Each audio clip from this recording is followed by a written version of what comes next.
Yeah, I do like to record on the machine. I do use the cloud now and again, but I don't trust it. I don't trust the cloud. So, Louise, where's Oh our gosh. Louise? Don't tell me I'm on mute. Am I on mute? No, Got to you're be, not. No, that's got to you're be not. one of us. Hang on, I'm just trying to view slideshow. Okay. Escape out of that for a moment. Where am I on Zoom? I need to share my screen. Can I share my screen? Share.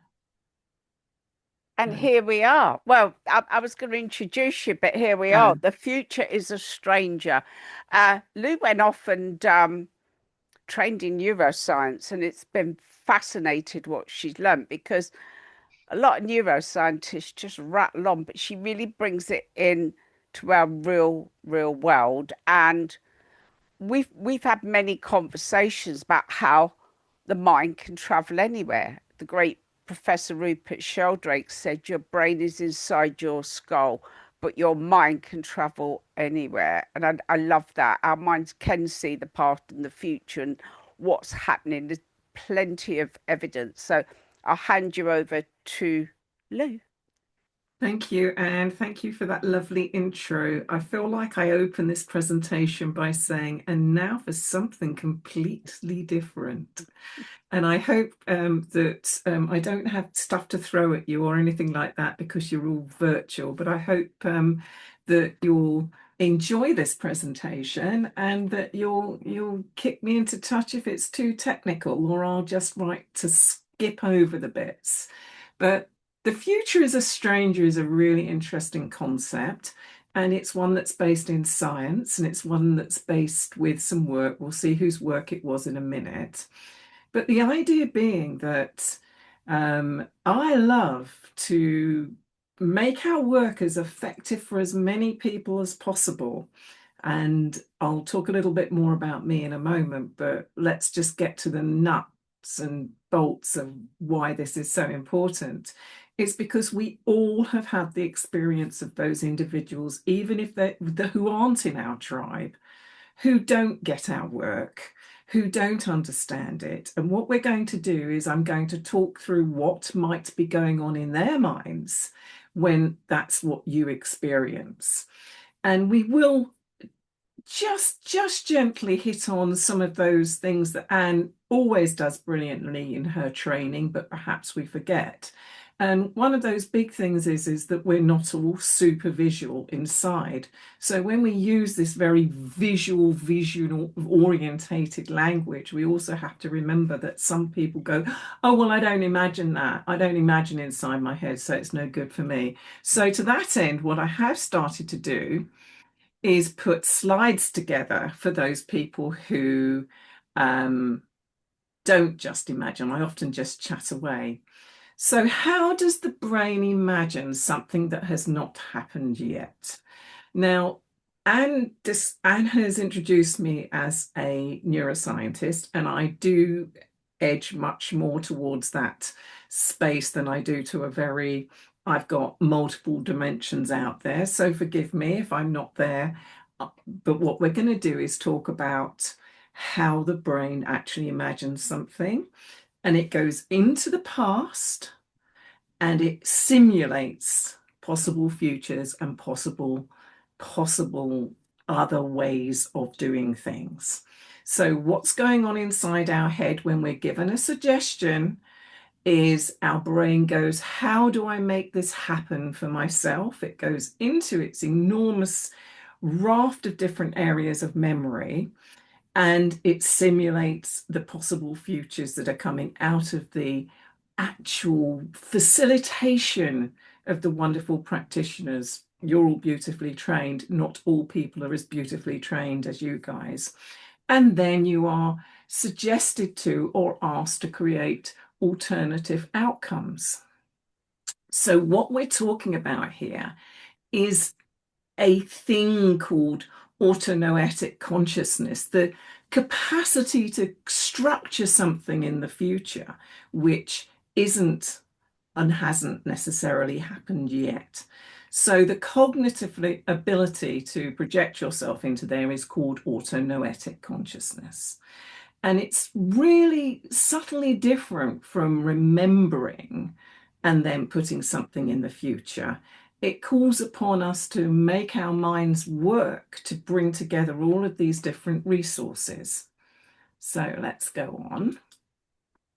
So we construct a little episode by retrieving information, recombining it with information about what suggestions mean, and then moving it forward, moving it beautifully and beautifully forward into creating this new construct. I did say it was going to be very different. I hope you're still staying with me. This all seems like absolute common sense, doesn't it? Or maybe not, depends how you view what's happening in a future. But what I am going to say is that if you want to start going into corporates and really developing that business of business, this is the type of information they like to know. This is the type of persuasiveness that it really helps. And it's not a big step to be able to articulate in this way. So we're going to talk a little bit now. We're going to talk about three areas of the brain. And it's really important because instead of going into tiny little wee details, let's just talk about three very important networks to us. So I'm going to borrow a brain here. Actually, there's also one stuck up there. If we look at our brain, look at this amazing creature that uses 20% of your body's resource all the time. Isn't it gorgeous? Marilyn's scratching her head there. It's lovely, isn't it? So at the front here, we have an area which is where it's really important to get our heads around this. This is the area of the brain that makes our decisions and guides us and brings in a lot of that stuff that we talk about when we're making decisions. Now, what we've been really looking at, and what I want to do is bring in some of the super stuff that we've already heard about today, which is the work that the lovely, I had my notes out in front of me, but now they've disappeared. Mad professor moment. Jenny was I think it was Jennifer was talking about human design. What human design is really saying to us is think about your thinking. Think about how your mind works. Think about who you are. In neuroscience and in psychology, we call that metacognition. And this is an absolutely amazing area of thinking at the moment. So that front bit, which is making our decisions, wrapping up all of the information we already hold before we move into the future to reconstruct something that is going to lead us and give us insight into everything else. This is all going on. When we look inside deeper, so we have an area within our brain which is really linking around here. I'm going to put that there and coming through into here and talking to the memory centers that are around here, is basically saying in the default mode network, who am I? What have I done? How do I make sense of this? It's the area where we link everything together for our creativity. So if your client doesn't have doesn't know or can't access, which is the reason we help them relax before we do some of these imaginations, they're going to have a really tough time being in their default mode network to become creative. And what might get in their way? So we've talked about the default mode network in that it's autobiographical and it's the part of our brain that imagines the future. But what if our clients actually can't even get there? What if they're worried about getting there before they are? And we're going to talk about what goes on there. So we've got the default map. And here we have in that memory place, the part of the brain that really generates the construct. So I've already whipped through 4 pieces of science that are explaining what's going on in your client's head before they even get to try to construct a scene. And then we've got the ones who don't construct scenes very well. This presentation is called Is the Future a Stranger? and we all know what happens next, is it can start to generate a threat response within our clients. Now, if they haven't, I mean, I think we've all sort of seen that. I've done rooms where we've been doing a genius idea, and I've actually watched while people have switched off because they've found the idea of time traveling too threatening. Yet within the same room, I have half a dozen women who came up to me and said their lives utterly changed in that moment. They changed. They went out and bought franchises and are now unique franchises in the UK. They completely changed their life and have moved to Spain and set up their ideal world, doing their virtual world, living somewhere else. And another one who went off and trained as a dietitian because she preferred that to working in the beauty and spa industry. So these genius ideas, there's all what I'm saying is there's always a mixed audience. So why can the future feel threatening? And it happens because another aspect of our brain acts as a prediction machine. We learned really early on how the patterns get formed. And if in the future an individual can't identify because they've gone too quickly or it's too weird or they don't have those structures inside, they perceive what's happening in the future as a threat. When threats get generated, the first part of the brain that goes offline is a decision-making part. And what that might look like is no responses, not really getting it, objections coming up because a person can't sit in the space or be comfortable in a space.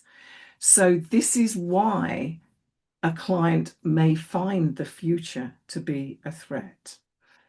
Now, it's really interesting because when they do start to find the future a threat, they start to re-perpetuate at times that model, which is why this is so helpful to know, because I know that 90% of you, 99% of you have got the skills to manage somebody's anxieties and to set them and to calm them and to soothe them.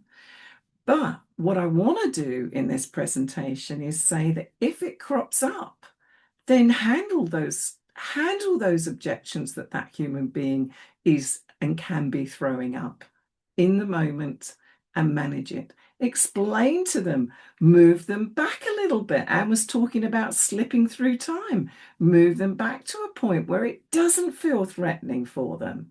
And then reimagine with that resource that they needed. So what we're trying to do here is really try and give you the opportunity to understand why the biology happens that the science says the future can be threatening, and how you might be able to use it, whether not just in future visioning, but also in every other practical aspect of your therapeutic or your coaching careers. So, yeah, it's yes, the tagline at the bottom of this is that the brain treats uncertainty like a physical pain. It can be alarmed by it. So all those wonderful skills that you learn through the training and coaching and that you've acquired to yourself, it's really lovely to be able to bring them into play for those individuals that just jump to worst case scenarios. Now, a bit about me. I'm going to talk a little bit about this because one of the things that colors two aspects of my life greatly is that I work a lot with people who have terminal illnesses, and therefore managing their timelines moving backwards and forwards in time has got to be very, very carefully done so as not to trigger those individuals into difficult places. But there again, we still need to take them into the future to deal with some of the anxieties that they're experiencing in the present. So that's one of them. The other one is where I make a complete flip and I work in business.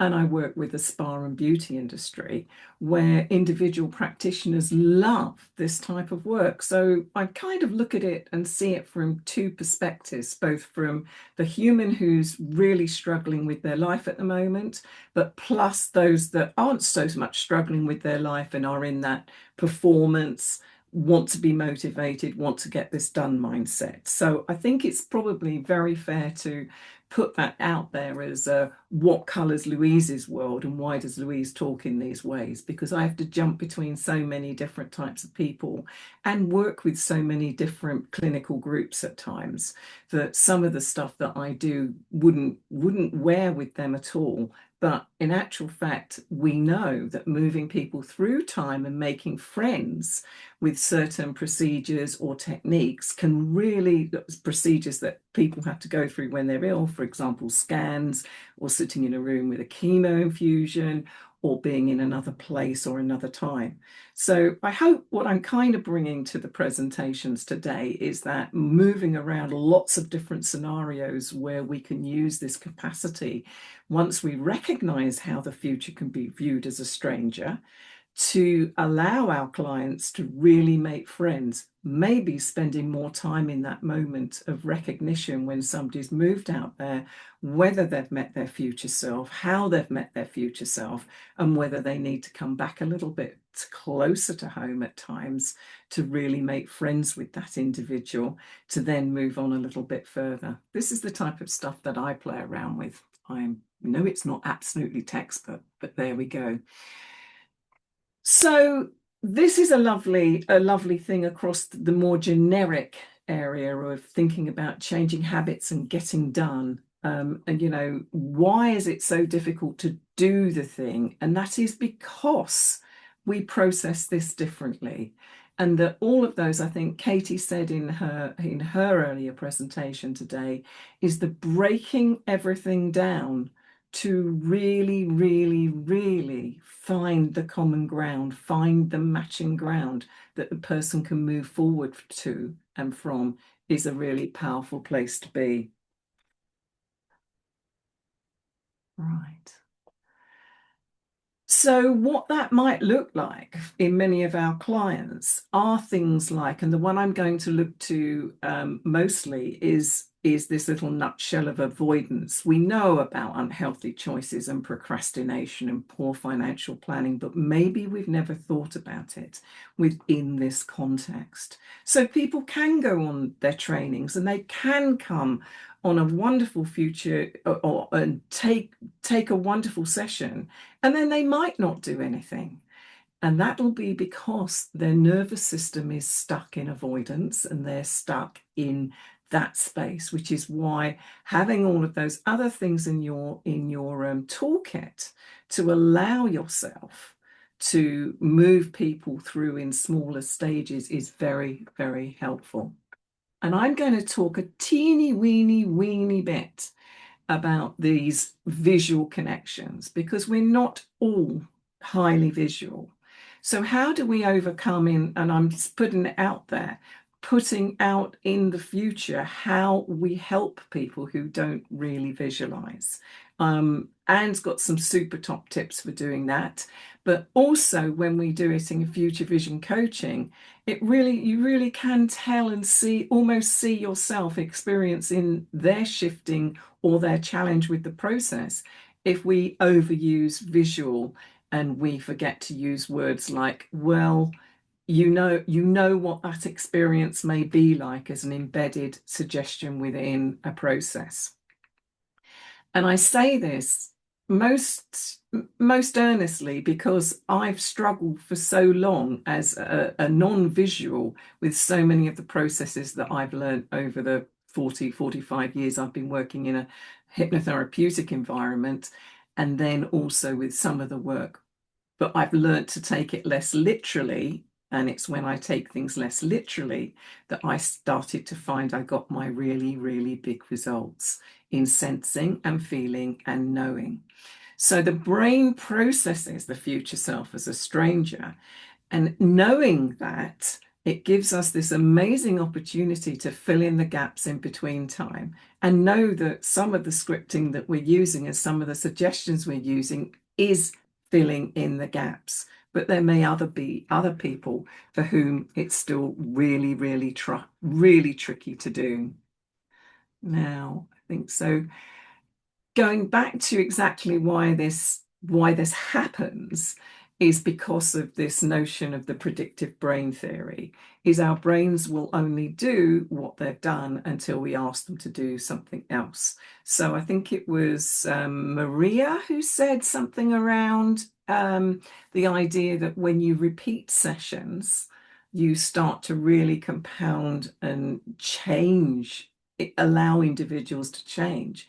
That's because it hasn't been too much of a shift between what the person is doing at that moment in time and what their world looks like there, to actually what they're going to go and do in the future. So the repetition and knowing this gives you a terrific point of confidence to build programs, in my opinion, to say to people, and we do it again because the brain's a predictive machine, and you've got all of these ideas, and the repetition and the re-looking at it and looking at it from a different angle will really, really help. It won't just really, really help. It is actually how their brain works. So remembering the wonderful heightened experience somebody may have in a meditation is a one-off moment. The neuroplasticity can build from that one moment, meaning the memories can be made and they can be incredibly powerful at that moment. But building the repetition afterwards really is a fantastic way to allow people to really develop and really love what they've learned from these meditations that they've done. So there we go. And then we start to think about, why is this so exciting? And we have the other dimension, is that moving to a place that we're not at and allowing our imaginations to be absolutely fantastic allows us to release a wonderful reward hormone, which allows the learning to magnify itself. So you've all heard about dopamine. Dopamine is our reward and learning neurotransmitter. And this comes into play when people are having a fantastic experience in their imagined future reality. There's an awful lot going on when we do a future life meditation, isn't there?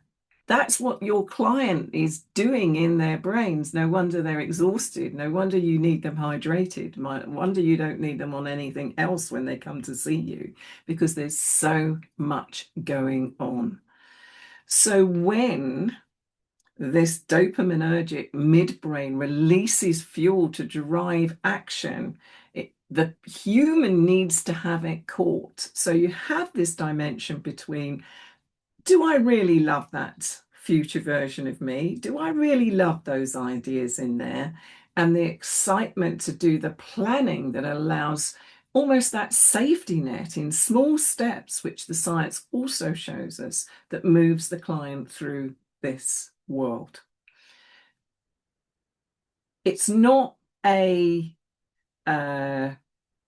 maybe. There is often a hesitation about what a meditation in the future might have shown us.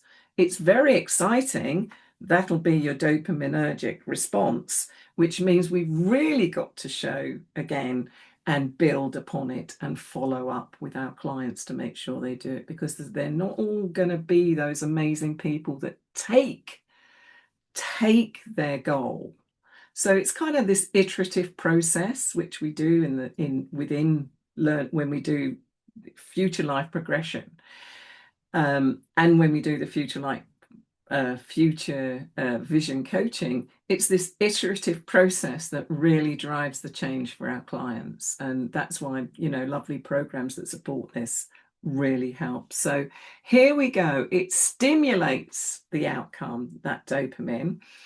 But if you've got too much dopamine, or you've got a client inclined to produce wonderful levels of dopamine, you might also end up with this not being able to move through the paths. So you can have this double whammy. The future is a stranger. Don't really buy it. Don't really know what's going on. I'm really excited about what it says, but I'm stuck here because I haven't worked through all of those tiny super steps. So, and then we have thinking about how we need people to be optimistic. So the optimism here is really important. And thinking about how that threat bias, if threat biases are quite high in people, or you've assessed that they're absolutely gung ho about it, or they're gung ho and they want to do it, but they don't change anything, it's really worth looking at some of that underlying work that we need to do sometimes to get people to really, really be optimistic about the options for results. Now, here I'm not necessarily thinking from a business perspective. This makes complete sense when you are working with people who are in chronic pain and who are really difficult because whether they know it or not, their bias towards threat and pain and discomfort is already working in this other area of the brain called the salience network. So, in order to overcome that, we have to do a little bit of work on actually getting them to see the optimistic, more positive signs of life. There we go. So, and the hippocampal time cells will just bridge the gap. So this is where these small steps come in. So it's written quite technically here, but there's a big movement at the moment out in psychology and neuroscience, which shows that to bridge gaps between the start and doing something is really, really, really essential. So we have to keep prodding them. We have to keep the momentum of a change going. Now, I know that this sits slightly aside from the work I did as a hypnotherapist many years ago, but I do know that the idea of doing these small shifts and small changes works so much better than anything else. But as hypnotherapists back in the day, we used to put them in, but we didn't know what we were putting them in for. Now we really know that we have to encourage our clients to develop these daily, weekly, or daily, hourly habits. We've always, in the past, we've done smoking where we've stopped smoking, where we encourage people to develop an hourly habit of breathing deeply just to calm the nervous system. So there we go. We've got time, movement, and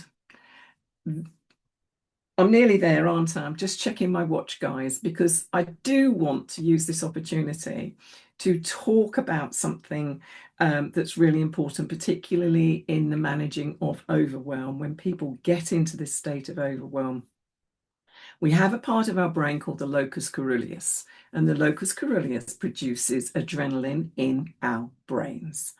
Adrenaline in our brains is called noradrenaline. It's an excitatory modulator. So if you are, and it's the first place the amygdala goes to say, produce some noradrenaline to get me into a state of excitement, to get me in a state of being prepared. And it goes there first before it goes anywhere else.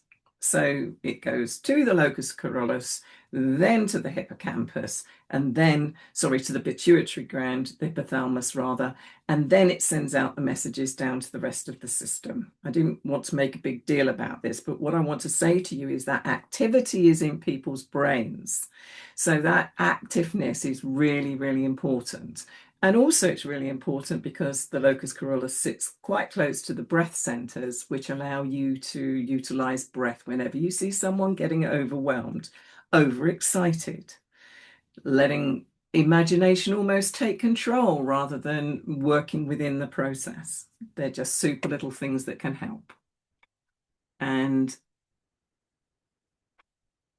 yeah, this is a really interesting one because we talk about this a lot about how anxiety is a future simulation disorder. We always say we go into the future and there's your anticipation and there's the excitement and there's the scariness.